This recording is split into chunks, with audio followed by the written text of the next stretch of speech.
ನಮ್ಮೆಲ್ಲ ವೀಕ್ಷಕರಿಗೂ ಮತ್ತೊಮ್ಮೆ ಸ್ವಾಗತ. ನಿಜಕ್ಕೂ ಎಲ್ಲೋ ಒಂದು ಕಡೆ ತುಂಬಾ ನೋವಾಗ್ತಾಯಿದೆ ಅಂತ ಹೇಳ್ಬೋದು. ಯಾಕೆ ಈ ಥರ ಆಗ್ತಾಯಿದೆ ಅಂತ ಗೊತ್ತಿಲ್ಲ. ಪಾಪ ಪ್ರತಾಪ್ ಅವರು ಮೊನ್ನೆ ತಾನೇ ತಂದೆಯವರ ಒಟ್ಟಿಗೆ ಡ್ಯಾನ್ಸ್ ಮಾಡಿದ್ರು.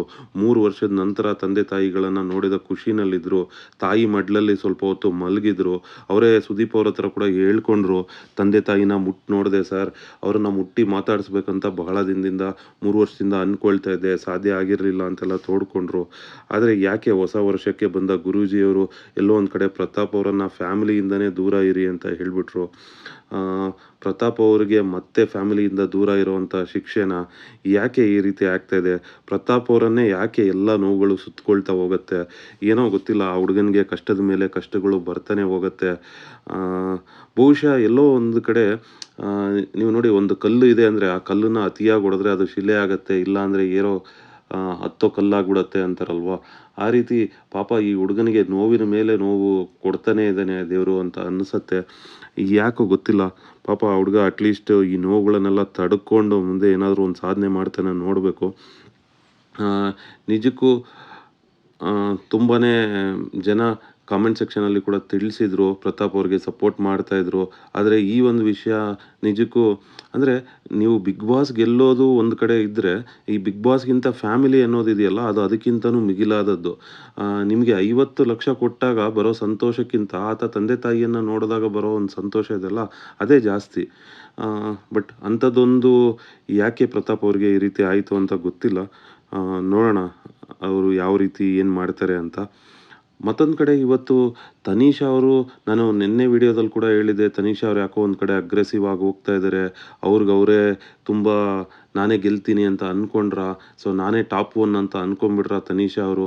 ಎಲ್ಲೋ ಒಂದು ಕಡೆ ಅವರು ಸ್ಟ್ರಾಂಗ್ ಸ್ಪರ್ಧಿಗಳನ್ನೇ ಟಾರ್ಗೆಟ್ ಮಾಡಬೇಕು. ಅವ್ರ ಪ್ರಕಾರ ಕಾರ್ತಿಕ್ ಅವರನ್ನು ಈಗ ಟಾರ್ಗೆಟ್ ಮಾಡೋಣ ಅಂತ ಕಾರ್ತಿಕ್ ಅವರನ್ನು ಟಾರ್ಗೆಟ್ ಮಾಡಿದ್ರ ಸಂಗೀತ. ನಿನ್ನೆ ಇಷ್ಟು ದಿನ ಅವರು ಹೊರಗಡೆ ನೋಡಿದಾಗ ನೋಡಿ, ಅದಕ್ಕೆ ಹೇಳೋದು. ಸೊ ಇಷ್ಟು ದಿನ ಅವ್ರು ಹೆಂಗಿದ್ರು ಕಾರ್ತಿಕ್ ಅವ್ರ ಜೊತೆಯಲ್ಲಿ, ನಾನು ನಿನ್ನೆ ವಿಡಿಯೋದಲ್ಲಿ ಕೂಡ ಹೇಳಿದ್ದೆ, ಕಾರ್ತಿಕ್ ಅವ್ರಿಗೆ ಯಾವಾಗ ಜಗಳ ಆದ್ರೂ, ವಿನಯ್ ಮತ್ತು ಕಾರ್ತಿಕ್ ನಡುವೆ ಜಗಳ ಆದಾಗ ಇವರೇ ಬರೋದು. ಅಂದರೆ ಇವರೇ ಬಂದು ಅವರಿಬ್ಬರಿಗೆ ಜಗಳ ಬಿಡಿಸೋ ಥರ ಮಾಡ್ತಾರೆ. ಇದು ಹೆಂಗಂದರೆ, ಅದನ್ನೇ ನಾನು ಹೇಳೋ ಥರ ಒಂದು ಅಟೆನ್ಷನ್ ಸೀಕಿಂಗು. ಸೊ ಅಂದರೆ ಅವರಿಬ್ಬರಿಗೂ ಜಗಳ ಆಗ್ತಾಯಿದೆ, ನಾನು ಬಂದು ಬಿಡಿಸ್ತಾ ಇದ್ದೀನಿ, ಮಧ್ಯಸ್ಥಿಕೆ ಮಾಡ್ತಾಯಿದ್ದೀನಿ ಅನ್ನೋ ಥರ ಬರೋದು. ಅಲ್ಲಿ ಒಂದು ಇಲ್ಲ ನಂಗೆ ಹೇಳ್ದ ಹಿಂಗೆ ಹೇಳ್ದ ಅಂತ ಸಮಜಾಯಿಷಿ ಕೊಡೋದು, ಈ ರೀತಿ. ಆದರೆ ಅಲ್ಲಿ ಒಳಗಡೆ ಹೋದಾಗ ಅದೇ ಕಾರ್ತಿಕ್ನ ನಾಮಿನೇಟ್ ಮಾಡೋದು. ಎಲ್ಲೋ ಒಂದು ಕಡೆ ಫ್ರೆಂಡ್ಶಿಪ್ ಅನ್ನೋದು ಈ ಮನೆಯಲ್ಲಿ ಇಲ್ಲ. ಬಹುಶಃ ಅದು ಬಿಗ್ ಬಾಸ್ ಟಾಸ್ಕೇ ಆ ಥರ ಅನಿಸುತ್ತೆ. ಸೊ ನೀವು ಅಲ್ಲಿ ಫ್ರೆಂಡ್ಶಿಪ್ ಮಾಡೋದಕ್ಕಾಗಲ್ಲ. ಅಲ್ಲಿ ಟಾಸ್ಕ್ ಆಡೋದಕ್ಕೆ ಅಂತ ಹೋದ್ಮೇಲೆ ಅಲ್ಲಿ ಎಲ್ಲರೂ ನಿಮಗೆ ಕಾಂಪಿಟೇಟರೇ. ಸೊ ಮೊನ್ನೆ ಸುದೀಪ್ ಅವ್ರು ಹೇಳ್ದಂಗೆ ಫ್ರೆಂಡ್ಶಿಪ್ಪಾ ಟ್ರೋಫಿನಾ ಅಂತ ಬಂದರೆ ಪ್ರತಿಯೊಬ್ಬರು ಹೇಳಿದ್ದು ಟ್ರೋಫಿನೇ. ಬಟ್ ಆದರೂ ಎಲ್ಲೋ ಒಂದು ಕಡೆ ಫ್ರೆಂಡ್ಶಿಪ್ ಅಂತಾರೆ, ಮತ್ತೆ ಒಂದು ಕಡೆ ಹಿಂದ್ಗಡೆ ಅದನ್ನು ರಿಯಲಾಗಿ ಹೇಳ್ಕೊಂಡು ಹೋಗ್ಬಿಡ್ಬೋದು. ಸೊ ಇಲ್ಲಿ ಫ್ರೆಂಡ್ಶಿಪ್ ಏನಿದೆ ಅದು ಹೊರಗಡೆ ಮಾಡ್ಕೊಳ್ಳೋಣ, ಇಲ್ಲಿ ನಾವು ಆಡೋದಕ್ಕೆ ಬಂದಿದ್ದೀವಿ ಅಂತ. ಎಲ್ಲೋ ಒಂದು ಕಡೆ ನಂಬಿಸಿ ಒಂಥರ ಇನ್ನೊಂದೇನೋ ಒಂದು ಮಾಡೋದಿದೆಯಲ್ಲ, ಓಪನ್ ಆಗಿ ಇದ್ಬಿಡ್ಬೋದು, ಅದಕ್ಕೇನು ತೊಂದರೆ ಇಲ್ಲ. ಬಟ್ ಯಾರೂ ಆ ಥರ ಮಾಡಲ್ಲ. ತುಂಬ ಸರ್ತಿ ಇದೇ ರೀತಿಯೇ ಮಾಡ್ತಾ ಇರ್ತಾರೆ. ಮತ್ತು ಇತ್ತೀಚೆಗೆ ನಮ್ರತಾ ಮತ್ತು ಕಾರ್ತಿಕ್ ತುಂಬ ಕ್ಲೋಸ್ ಆಗಿದ್ದಾರೆ. ಎಲ್ಲೋ ಒಂದು ಕಡೆ ನಮ್ರತಾ ಮತ್ತು ಕಾರ್ತಿಕ್ ಒಂಥರ ಅಂದರೆ ಮಾತಾಡಿಕೊಂಡು ಅಲ್ಲಿ ಬಂದು ಮಾತಾಡೋ ಥರ ಅನಿಸುತ್ತೆ. ಇಬ್ರದ್ದು ಡೈಲಾಗ್ಸ್ ಒಂದೇ ಥರ ಇರುತ್ತೆ. ಒಬ್ರನ್ನೊಬ್ಬರು ಸಪೋರ್ಟ್ ಮಾಡ್ಕೊಳ್ತಾ ಇದ್ದಾರೆ, ಒಬ್ರಿಗೆ ಇನ್ನೊಬ್ಬರು ಹೆಗಲು ಕೊಡ್ತಾ ಇದ್ದಾರೆ ಅನ್ನೋ ಥರ ಕಾಣಿಸ್ತಾ ಇದೆ. ಎಲ್ಲೋ ಒಂದು ಕಡೆ ನಮ್ರತಾ ಸ್ಟಾರ್ಟಿಂಗಲ್ಲಿ ವಿನಯ್ ಅವ್ರ ಜೊತೆನಲ್ಲಿ ತುಂಬ ಕ್ಲೋಸ್ ಇದ್ದರು. ಆಮೇಲೆ ಎಲ್ಲರೂ ಅವ್ರನ್ನ ಚಮಚ ಅಂತೆಲ್ಲ ಹೇಳಿದ್ಮೇಲೆ ಎಲ್ಲೋ ಒಂದು ಕಡೆ ಅವರು ಈಗ ಅಟ್ಲೀಸ್ಟ್ ಸ್ವಲ್ಪ ವಿನಯಿಂದ ದೂರ ಇರೋದಕ್ಕೆ ಪ್ರಯತ್ನ ಪಡ್ತಾ ಇದ್ದಾರೆ. ಆಗ ಅಲ್ಲಿ ಅವರು ತನೀಷಾ ಅವ್ರ ಜೊತೆನಲ್ಲೂ ಇರೋಕ್ಕಾಗಲ್ಲ. ತನೀಷಾ ಅವ್ರು ಯಾವಾಗೂ ನಮ್ರತಾ ಅವರನ್ನು ಟಾರ್ಗೆಟ್ ಮಾಡ್ತಾ ಇರ್ತಾರೆ. ಮತ್ತೊಂದು ಕಡೆ ತುಕಾಲಿ ಸಂತೋಷ್ ಅವ್ರ ಜೊತೆ ಸ್ವಲ್ಪ ಮಾತಾಡೋದಕ್ಕೆ ಟ್ರೈ ಮಾಡ್ತಾಯಿದ್ರು ನಮ್ರತಾ ಅವರು. ಅಲ್ಲೂ ಕೂಡ ತುಕಾಲಿ ಸಂತೋಷ್ ಅವರು ಅವ್ರನ್ನ ಅಕ್ಸೆಪ್ಟ್ ಮಾಡಲ್ಲ, ಬರೀ ಗೇಲಿ ಮಾಡ್ತಾ ಇರ್ತಾರೆ. ಸೊ ಹಾಗಾಗಿ ಕಾರ್ತಿಕ್ ಅವರನ್ನು ಚೂಸ್ ಮಾಡಿದ್ರು ನಮ್ರತಾ ಅವರು. ಈಗ ಎಲ್ಲೋ ಒಂದು ಕಡೆ ಅವರಿಗೆ ಬೇರೆಯವರನ್ನು ಕಂಪೇರ್ ಮಾಡಿದಾಗ ಕಾರ್ತಿಕ್ ಸ್ವಲ್ಪ ಓಕೆ, ಅಂದರೆ ಸ್ವಲ್ಪ ಚೆನ್ನಾಗಿ ಮಾತಾಡ್ತಾರೆ ಅಂತ ಈಗ ಕಾರ್ತಿಕ್ ಅವ್ರ ಜೊತೆಯಲ್ಲಿ ಮಾತಾಡ್ತಾ ಇದ್ದಾರೆ ಅಂತ ಅನಿಸುತ್ತೆ. ಮತ್ತೊಂದು ಕಡೆ ತುಕಾಲಿ ಸಂತೋಷ್ ಅವರು ಕಂಟಿನ್ಯೂಸ್ಲಿ ಪ್ರತಾಪ್ ಅವರನ್ನು ಟಾರ್ಗೆಟ್ ಮಾಡ್ತಾನೆ ಇರ್ತಾರೆ. ನಾವು ಎಲ್ಲ ವೀಕಲ್ಲಿ ನೋಡಿದ್ರೆ ಫ್ರಮ್ ದ ಡೇ 1 ಬಹುಶಃ ಎಲ್ಲೋ ಒಂದು ಕಡೆ ತುಕಾಲಿ ಸಂತೋಷ್ ಅವರು ಇನಿಷಿಯಲಿ ಪ್ರತಾಪ್ ಅವರನ್ನು ಟಾರ್ಗೆಟ್ ಮಾಡಿದ್ರು. ಆಗ ಅವರಿಗೆ ಗೊತ್ತಿರಲಿಲ್ಲ, ಆ ಡ್ರೋನ್ ವಿಷಯನ ಇಟ್ಕೊಂಡು ಇದು ಮಾಡಿದ್ರು, ಗೇಲಿ ಮಾಡ್ತಾಯಿದ್ರು, ಅವನ ಬಗ್ಗೆ ಸಾಕಷ್ಟು ರೂಮರ್ಗಳನ್ನು ಮಾಡ್ತಾಯಿದ್ರು. ಆಮೇಲೆ ಎಲ್ಲೋ ಒಂದು ಕಡೆ ಇಡೀ ಮತ್ತೆ ಅವರು ಆ್ಯಕ್ಟಿವ್ ಆದರು, ಚೆನ್ನಾಗೇ ಮಾತಾಡೋದಕ್ಕೆ ಸ್ಟಾರ್ಟ್ ಮಾಡಿದ್ರು.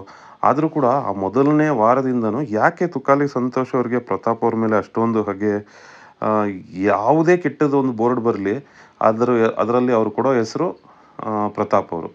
ಆ, ಕಳಪೆ ಪ್ರತಾಪ್, ನಾಮಿನೇಷನ್ ಪ್ರತಾಪ್, ಯಾವುದಾದ್ರೂ ತಪ್ಪು ಪ್ರತಾಪ್. ಸೊ ಯಾಕೆ ಆ ರೀತಿ ಮಾಡ್ತಾ ಇದ್ದಾರೆ? ಮತ್ತೆ ಒಂದು ಕಡೆ ಅಲ್ಲಿ ಕೂತು ಮಾತಾಡ್ತಾ ಇರೋವಾಗೂ ಕೂಡ ವರ್ತೂರು ಸಂತೋಷ್ ಅವರನ್ನು ಕೂಡ ಅಲ್ಲಿ ಯಾವಾಗೂ ಅಣ್ಣ ಅವ್ನು ನೋಡು ಹಂಗೆ ಮಾಡ್ದ, ಅಣ್ಣ ಇವ್ನು ನೋಡು ಹಿಂಗೆ ಮಾಡ್ದ ಅಂತ ಯಾವುದೋ ಒಂದು ದೂರನ್ನು ಹೇಳ್ತಾನೆ ಇರ್ತಾರೆ. ಅಲ್ಲಿ ಮಾತ್ರ ಅಂತಲ್ಲ, ವರ್ತೂರು ಸಂತೋಷ್ ಅವ್ರ ಹತ್ರ ಅಂತಲ್ಲ, ನಮ್ರತಾ ಅವ್ರ ಜೊತೆನಲ್ಲಿದ್ದರೆ ಆಗಲಿ, ವಿನಯ್ ಅವ್ರ ಜೊತೆನಲ್ಲಿ ವಿನಯ್ ಎಲ್ಲೋ ನೋಡ್ತಾ ಇರ್ತಾರೆ, ಇಲ್ಲಿ ತುಕಾಲಿ ಸಂತೋಷ ಹೋಗ್ಬಿಟ್ಟು ಅಣ್ಣ ಅಲ್ಲಿ ನೋಡೋಣ ಅವ್ನು ಏನು ಮಾಡ್ತಾ ಇದ್ದಾನೆ ಅಂತ, ಅಲ್ಲಿ ನೋಡೋಣ ದೀದಿ ದೀದಿ ಅಂತ ಹೋಗ್ತಾ ಇದ್ದಾನೆ ಅನ್ನೋ ರೀತಿ ಮಾಡ್ತಾರೆ. ಯಾಕೆ ಆ ರೀತಿ ಮಾಡ್ತಾ ಇದ್ದಾರೆ ಅಂತ ಗೊತ್ತಿಲ್ಲ. ಎಲ್ಲೋ ಒಂದು ಕಡೆ ತುಕಾಲಿ ಸಂತೋಷ್ ಅವ್ರಿಗೆ ಪ್ರತಾಪ್ ಮೇಲೆ ದ್ವೇಷ ಅನಿಸುತ್ತೆ. ಇನಿಷಿಯಲ್ ಒಂದು 2 ವಾರದಲ್ಲಿ ಪ್ರತಾಪ್ ಅವರು ಖಡಕ್ಕಾಗಿ ಉತ್ತರ ಕೊಟ್ಟಿದ್ದರು. ಯಾಕಂದರೆ ತುಕಾಲಿ ಸಂತೋಷ್ ಅವರು ಏನೆಲ್ಲ ಗೇಲಿ ಮಾಡ್ತಾಯಿದ್ರು, ಸುದೀಪ್ ಅವ್ರ ಮುಂದೆ ಅವರು ತುಕಾಲಿ ಸಂತೋಷ್ ಅವರ ಬಣ್ಣನ ಫಸ್ಟು ಬಯಲು ಮಾಡಿದ್ದೇ ಪ್ರತಾಪ್ ಅವರು. ಬಹುಶಃ ಆ ಸಿಟ್ಟು ತುಕಾಲಿ ಸಂತೋಷ್ ಅವ್ರಿಗೆ ಇದೆ ಅಂತ ಅನಿಸುತ್ತೆ. ಅದಕ್ಕೋಸ್ಕರನೇ ಅವರು ಇನಿಷಿಯಲಿ ಯಾವಾಗ ಪ್ರತಾಪ್ ಅವರು ತುಕಾಲಿ ಸಂತೋಷ್ ಅವ್ರನ್ನ ಇವ್ರು ಇದೇ ರೀತಿ ಮಾಡ್ತಾರೆ, ಇದೇ ರೀತಿ ಹಿಂದೆ ಮಾತಾಡ್ತಾರೆ, ಎದುರುಗಡೆ ಬಂದಾಗ ಚಿನ್ನ ಪುಟ್ಟ ಅಂತಾರೆ, ಮತ್ತು ಹಿಂದೆ ಹೋಗಿ ಕೆಟ್ಟದಾಗೆ ಮಾತಾಡ್ತಾರೆ ಅನ್ನೋದನ್ನು ಸುದೀಪ್ ಮುಂದೆ ಹೇಳಿದರು. ಅದ್ರ ಸಿಟ್ಟಿನಲ್ಲೇ ತುಕಾಲಿ ಸಂತೋಷ್ ಅವರು ಈ ರೀತಿ ಮಾಡ್ತಾ ಇದ್ದಾರೆ ಅನ್ಸುತ್ತೆ. Thank you friends. Thanks for watching our channel. Thank you very much.